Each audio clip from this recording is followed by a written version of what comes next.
बिस्मिल्लाहिर्रहमानिर्रहीम। आज का lecture first year computer science के बच्चों के लिए है।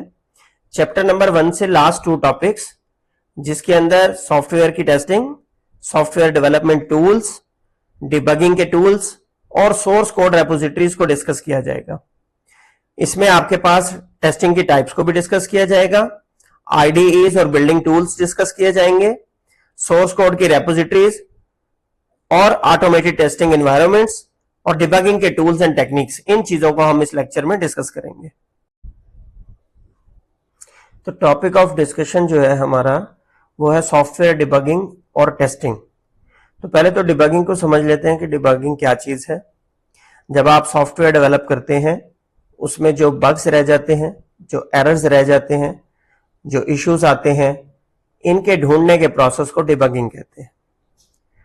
फाइंडिंग एंड फिक्सिंग बग्स, आप एरर्स को आइडेंटिफाई करेंगे, उन एरर्स को, मिस्टेक्स को रिमूव करेंगे अपने सॉफ्टवेयर की, तो this process is called debugging. इसी तरीके से पेपर में बग की डेफिनेशन पूछी जा सकती है।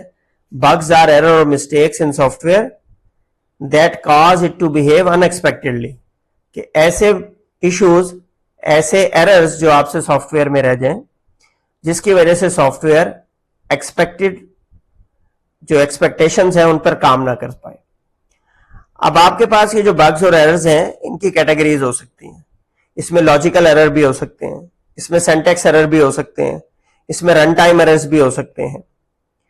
अब बग्स को आइडेंटिफाई करने के लिए नॉर्मली सॉफ्टवेयर का सहारा लिया जाता है, डिबगिंग टूल्स का सहारा लिया जाता है, सोर्स ऑफ द प्रॉब्लम को आइडेंटिफाई करने की कोशिश की जाती है। जब भी आप कोई बग आइडेंटिफाई कर लेंगे तो ये गारंटेड बात है कि आप उसको फिक्स करने के लिए अपने सॉफ्टवेयर कोड में चेंजिंग करेंगे। उस एरर को करेक्ट करने के लिए आपको चेंजिंग करनी पड़ेगी अपने कोड में। तो जो बेस्ट प्रैक्टिसेस हैं डिबगिंग के लिए, वो इस्तेमाल होती हैं। सबसे पहला डिबगर टूल्स, कि वो सॉफ्टवेयर टूल्स जो प्रोग्रामर्स को हेल्प आउट करते हैं सॉफ्टवेयर के बग्स को आइडेंटिफाई करने के लिए। अब वो स्टेपिंग भी हो सकता है कि 1 बाय 1 लाइन कोड को चेक कर रहा हो। वो ऐसा भी हो सकता है कि अगर किसी एक वेरिएबल को आपने आइडेंटिफाई करना है कि इसकी वजह से इश्यू आ रहा है, तो इंस्पेक्टिंग योर वेरिएबल्स।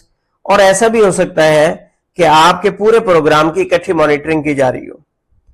इसी तरीके से बग्स को आइडेंटिफाई करने के लिए एक मेथड है प्रिंट स्टेटमेंट्स का इस्तेमाल, कि आप अपने कोड में जहां आपको लगता है कि इस जगह के बाद आपका कोड ठीक नहीं चल रहा, वहां अपने वेरिएबल्स की वैल्यूज को प्रिंट करवा के देखें। प्रिंट स्टेटमेंट्स को इंट्रोड्यूस करवाएं। वहां पर वैल्यू ऑफ द वेरिएबल आपकी डिस्प्ले होगी, आपको पता चल जाएगा कि एक्सपेक्टेड वैल्यू आ रही है या अनएक्सपेक्टेड वैल्यू आ रही है। अगर उस जगह पर अनएक्सपेक्टेड वैल्यू आ रही है तो इसका मतलब आपने ये आइडेंटिफाई कर लिया कि इस प्लेस पर आपके कोड में इश्यू है। और थर्ड जो टेक्निक है वो है कोड रिव्यूज। आप अपने पीयर डेवलपर्स जो होते हैं, आपके साथ जो कलीग्स काम कर रहे होते हैं, आपसे एक्सपर्ट जो होते हैं, उनसे रिव्यूज लेते हैं अपने कोड के बारे में, ताकि वो आपके पोटेंशियल एरर्स को, पोटेंशियल जो इसके अंदर बग्स रह गए हों, उनको आपको आइडेंटिफाई कर दें। नेक्स्ट आपका जो स्टेप है सॉफ्टवेयर डेवलपमेंट में, वो है टेस्टिंग। अब टेस्टिंग जो है वो SRS document, software requirement specification document के मुताबिक की जाती है। टेस्टिंग को हमेशा डिजाइन फेज से सिंक किया जाता है। टेस्टिंग का जो प्रोसेस है वो सॉफ्टवेयर को एवेल्युएट करने का प्रोसेस है कि ये आपके रिक्वायरमेंट्स को मीट कर रहा है या नहीं। अब रिक्वायरमेंट्स में दोनों किस्म की रिक्वायरमेंट्स को मीट करना चाहिए, फंक्शनल रिक्वायरमेंट्स भी और नॉन फंक्शनल रिक्वायरमेंट्स भी। उसके जो वर्किंग एरियाज हैं वो भी काम करते हो और उसकी जो परफॉर्मेंस एक्सपेक्टेशंस है वो भी उस पर पूरी उतरती हो। तो आप हायरार्की बाय हायरार्की छोटे कंपोनेंट से एंटायर सिस्टम की तरफ टेस्टिंग करते हुए जाते हैं और लास्ट स्टेप पे यूजर एक्सेप्टेंस टेस्टिंग करवाते हैं, जिसे यूएटी कहा जाता है। अब यूनिट टेस्टिंग में आपके पास आपके सॉफ्टवेयर के मॉड्यूल्स को 1 बाय 1 टेस्ट किया जाता है, आइसोलेट करके टेस्ट किया जाता है। जितने मॉड्यूल्स आपने अपने सॉफ्टवेयर में, एप्लीकेशन में बिल्ड किए, हर मॉड्यूल को अलग अलग टेस्ट करने को यूनिट टेस्टिंग कहते हैं। हर यूनिट जो है वो एक छोटा पार्ट होता है जिसे आप टेस्ट कर सकते हैं सॉफ्टवेयर का। आप इसे फंक्शन कह सकते हैं, आप इसे मेथड कह सकते हैं, आप इसे मॉड्यूल कह सकते हैं। जो बुनियादी मकसद है यूनिट टेस्टिंग का वो ये है कि उस स्पेसिफिक मॉड्यूल की टेस्टिंग कर ली जाए कि वो मॉड्यूल अपने तौर पर काम कर रहा है या नहीं। नेक्स्ट आपके पास है इंटीग्रेशन टेस्टिंग। इंटीग्रेशन बेटा कहते हैं जोड़ने को। जब आप मुख्तलिफ मॉड्यूल्स को, इंडिविजुअल मॉड्यूल्स को एक जगह जमा करते हैं और उनकी एज अ होल टेस्टिंग करते हैं, तमाम मॉड्यूल्स को इकट्ठे करके टेस्ट करते हैं, मतलब आप अपने फ्लो ऑफ द डेटा को चेक करते हैं मॉड्यूल्स के दरमियान, इंटरफेस के एरर्स को चेक करते हैं, इंटीग्रेशन के इश्यूज को चेक करते हैं कि आया एक मॉड्यूल को जब दूसरे मॉड्यूल के साथ इंटीग्रेट किया जाए तो उस वक्त कोई इश्यू आ रहा है या नहीं। इसको इंटीग्रेशन टेस्टिंग कहते हैं। जब आपके डिफरेंट मॉड्यूल्स आपस में इंटरेक्ट करते हैं तो हो सकता है कि उनका एक्सपेक्टेड बिहेवियर जो है वो वैसा रिजल्ट ना दे जो आपकी एक्सपेक्टेशन पे पूरा उतर रहा हो। इस तरह की टेस्टिंग को इंटीग्रेशन टेस्टिंग कहते हैं, जब मॉड्यूल्स को इकट्ठे मिलाकर चेक किया जाए। थर्ड नंबर पे आपके पास आ जाती है सिस्टम टेस्टिंग। सिस्टम टेस्टिंग पूरे सॉफ्टवेयर की एज अ होल टेस्टिंग है, हायर लेवल टेस्टिंग कहलाती है। इसमें आप यूजर केसेस को चेक करते हैं। जो एसआरएस डॉक्यूमेंट बनाते हुए, सॉफ्टवेयर रिक्वायरमेंट स्पेसिफिकेशन लेते हुए आपने यूज केसेस बनाए थे कि टेस्टिंग की टीम को देंगे कि एंड में आपने ये चेक करना है कि ये सारी चीजें चल रही हैं या नहीं। इसमें overall functionality of the software भी चेक की जाती है, परफॉर्मेंस को भी चेक किया जाता है, इंटरफेस को भी चेक किया जाता है, सिक्योरिटी को भी चेक किया जाता है, और जितनी भी आपकी रिक्वायरमेंट्स थी उन तमाम को मद्देनजर रखते हुए पूरे सॉफ्टवेयर को टेस्ट करना सिस्टम टेस्टिंग कहलाता है। नेक्स्ट आपकी लास्ट कैटेगरी आ जाती है एक्सेप्टेंस टेस्टिंग, या जिसे यूजर एक्सेप्टेंस टेस्टिंग भी कहा जाता है। यूजर एक्सेप्टेंस टेस्टिंग जो है ये आप एंड यूजर या क्लाइंट से करवाते हैं। एक तो वो यूज केसेस हो गए जो आपने बनाए as a software developer, as a software manager, और जो यूज केसेस एंड यूजर के हैं वो लाइव हैं, वो ओरिजिनल हैं, वो तब इस्तेमाल होंगे जब आप उसकी साइट पर जाकर सॉफ्टवेयर को इंस्टॉल करेंगे। तो जब सॉफ्टवेयर की इंस्टॉलेशन होती है क्लाइंट साइड पे और उस वक्त यूजर उसको टेस्ट करता है तो इसको एक्सेप्टेंस टेस्टिंग कहते हैं। अगर तो रिक्वायरमेंट्स और एक्सपेक्टेशंस पे आपका सॉफ्टवेयर पूरा उतर रहा तो फिर वो इसको एक्सेप्टेंस टेस्टिंग को ओके करेगा, अदरवाइज वो कहेगा कि जी इसमें फलां फलां कमी है। नेक्स्ट टॉपिक है हमारा सॉफ्टवेयर डेवलपमेंट टूल्स। अब जो सॉफ्टवेयर डेवलपमेंट टूल्स हैं ये वो प्रोग्राम्स या एप्लीकेशंस हैं that assist in various stages of software creation। Software development के लिए आपको जितने छोटे टूल्स चाहिए, चाहे वो सॉफ्टवेयर का कोड राइट करने के लिए, एडिटिंग के लिए, टेस्टिंग ऑफ द सॉफ्टवेयर के लिए, डिबगिंग के लिए, कोड मैनेज करने के लिए, बैकअप लेने के लिए, इंटरफेस डिजाइन करने के लिए, ये तमाम टूल्स सॉफ्टवेयर के डेवलपमेंट टूल्स कहलाते हैं। अब इनमें जो मेनली बड़े बड़े टूल्स हैं उनमें सबसे पहले आ जाते हैं आपके पास लैंग्वेज एडिटर्स। लैंग्वेज एडिटर्स को कोड एडिटर्स भी कहा जाता है। ये वो टूल्स हैं जो डेवलपर्स को कोड लिखने और कोड में चेंजिंग करने की इजाजत देते हैं।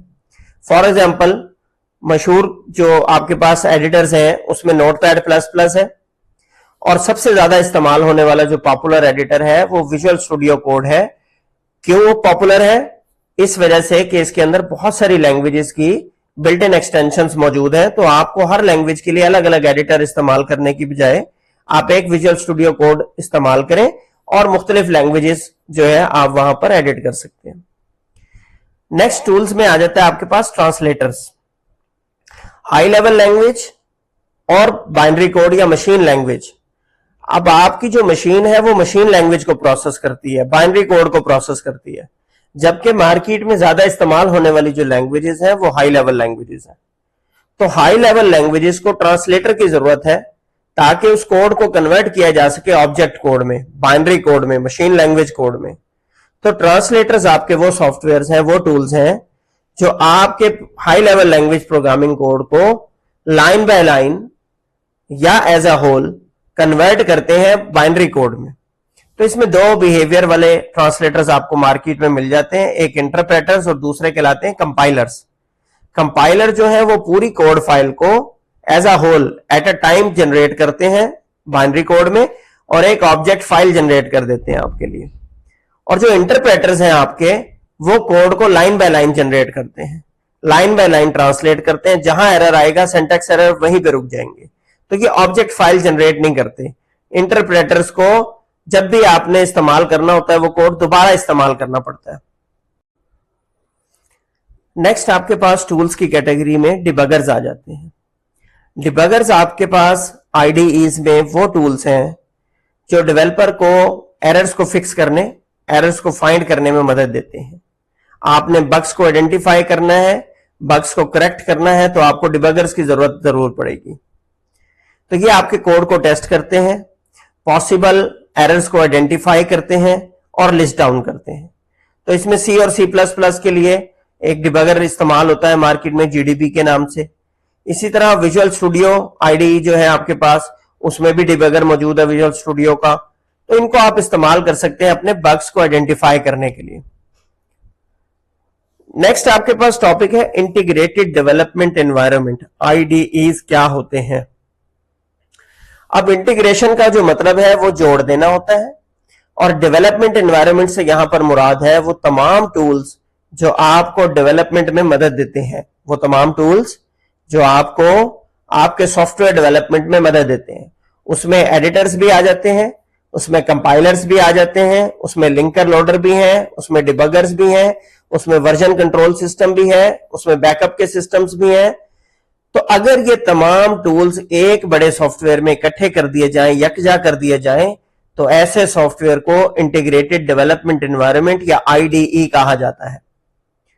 कॉमन जो मार्केट में इस्तेमाल होने वाले आईडीईज हैं, जैसे विजुअल स्टूडियो, अभी पिछली भी हमने वीडियो में डिस्कस किया कि विजुअल स्टूडियो जो है वो बहुत पॉपुलर आईडीई हो चुका है। क्यों? क्योंकि वो बेतहाशा लैंग्वेजेस जो मार्केट में मौजूद है उनकी एक्सटेंशन अपने पास प्रोवाइड करता है। इसी तरह अगर आप पाइथन की बात करें तो पाइथन डेवलपमेंट के लिए आपको पाईचार्म इस्तेमाल कर सकते हैं आप आईडीई के तौर पे। नेक्स्ट टॉपिक है online and offline computing platforms. तो अगर आपके पास आईडीई इंस्टॉल नहीं है, लेकिन अगर आप ऑनलाइन टेस्ट करना चाहते हैं अपने कोड को किसी वक्त via the internet, over the internet, तो आप क्लाउड बेस्ड प्लेटफॉर्म्स मौजूद हैं जहां पर ऑनलाइन आप अपने कोड को लिख के उसको रन करके देख सकते हैं, टेस्ट कर सकते हैं, जैसा कि जिटपॉड, REPL.IT और भी बेतहाशा ऐसे टूल्स हैं। जिस लैंग्वेज की आपको जरूरत पड़े आप जो है किसी सर्च इंजन से भी पूछ सकते हैं, वो आपको ऑनलाइन कंप्यूटिंग प्लेटफॉर्म्स बता देगा उस लैंग्वेज के अवेलेबल। फिर उसकी ऑथेंटिसिटी आप 2-4 कोड टेस्ट करके कंफर्म कर लें कि वो कितना बेहतर काम करता है। इसी तरीके से ऑफलाइन प्लेटफॉर्म्स भी मौजूद हैं। जब आप अपने कंप्यूटर पे लोकल डेवलपमेंट एनवायरनमेंट जनरेट कर लेते हैं, इंस्टॉल कर लेते हैं आईडीई को अपने लोकल कंप्यूटर पे, तो इस तरह के एनवायरनमेंट को ऑफलाइन प्लेटफॉर्म आईडीई कहते हैं। तो वहां पे आप कोड लिखें, इंटरनेट है या नहीं है, चूंकि उसकी तमाम लाइब्रेरीज आपके सिस्टम पे इंस्टॉल हो चुकी हैं, लोड हो चुकी हैं, आप वहां पर अपना कोड लिखेंगे, उसको टेस्ट कर सकते हैं। और लास्ट टॉपिक जो है इस चैप्टर का वो है सोर्स कोड रेपोजिटरीज। रेपोजिटरीज बेटा कहते हैं इन्वेंट्री को, जहां पर ऐसी इन्वेंट्री जहां पर आप सोर्स कोड जमा कर रहे हैं तो वो कहलाएगी सोर्स कोड रेपोजिटरी।